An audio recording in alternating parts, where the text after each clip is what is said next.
अध्याय 1 परिमेय संख्या कक्षा 7। तो परिमेय संख्या पढ़ने से पहले आपको कुछ पता होना चाहिए प्राकृतिक संख्याएं और दूसरी संख्याओं के बारे में। तो प्राकृतिक संख्याएं क्या होती हैं? प्राकृतिक संख्याएं 1 से लेके 1, 2, 3, 4, 5 और जितनी होती हैं आगे तक की सभी प्राकृतिक संख्याएं कहलाती हैं। फिर आता है पूर्णांक।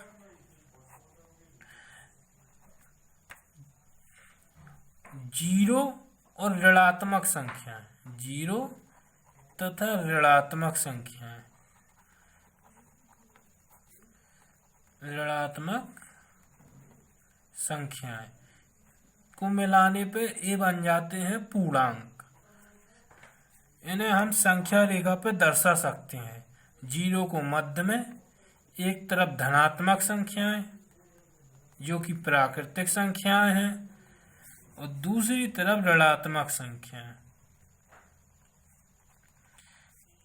ये सभी मिलके कहलाते हैं पूर्णांक। धन वालों को हम कहते हैं धनात्मक पूर्णांक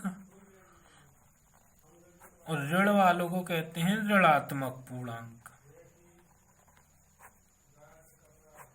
और ये सभी मिलके पूर्णांक संख्याएं कहलाती हैं। भिन्नात्मक संख्याएं क्या होती हैं?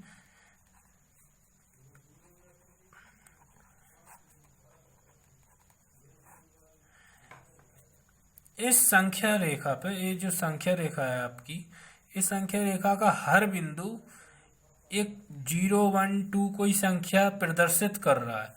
तो इसके बीच के बिंदु ये भी कोई ना कोई संख्या प्रदर्शित करेंगे। तो ये कौन सी संख्या प्रदर्शित करेंगे?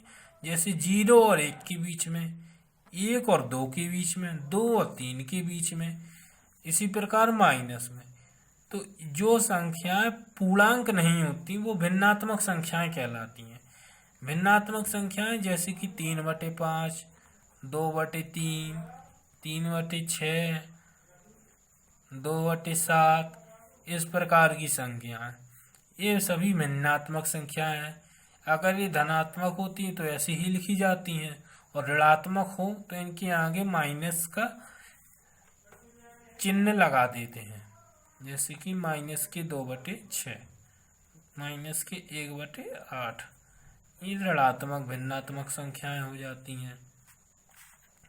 सम और विषम संख्याएं, सम तथा विषम, ये आप सभी जानते होंगे। सम संख्याएं जो 2 से विभाजित होती हैं, सम संख्याएं 2 से विभाजित होती हैं, जैसे कि 2, 4, 6, 8, 10, मतलब 2 का पहाड़ा। जैसे 2 से विभाजित होने वाली संख्याएं सम संख्याएं कहलाती। और जबकि जो संख्याएं 2 से विभाजित नहीं होती वो कहलाती हैं विषम संख्याएं। जैसे कि 1, 3, 5, 7, 9। तो इसका मतलब यदि कोई संख्या सम है तो वो विषम नहीं होगी, यदि विषम है तो वो सम नहीं होगी। अब आती है भाज्य और अभाज्य संख्याएं, भाज्य तथा अभाज्य संख्या। जो संख्या 1 तथा स्वयं को छोड़कर बीच की किसी भी संख्या से विभाजित हो जाती है वो कहलाती है भाज्य संख्याएं। उदाहरण देखिए, जैसे कि 9, 1 से विभाजित हो जाता है 9 बार, और 3 से भी विभाजित हो जाता है 3 बार, और स्वयं से भी विभाजित हो जाता है 1 बार। तो ये 3 जो कि 1 और 9 के बीच में है, तो ये भाज्य संख्या है 9। अब हम लेंगे 13। 13 एक अभाज्य संख्या है। कैसे? 13 को हम 1 से भाग देंगे तो ये चला जाएगा 13 बार, और खुद से भाग देंगे 13 को 13 से तो एक बार चला जाएगा। लेकिन अगर बीच की कोई संख्या लेंगे, जैसे कि 2 से 13 का भाग देंगे, 13 में भाग देंगे तो 6 बार गया 12, एक शेष बच गया, पूरा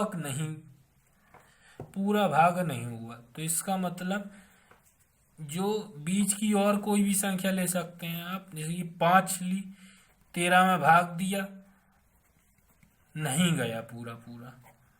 तो 13 एक क्या हुई? अभाज्य संख्या।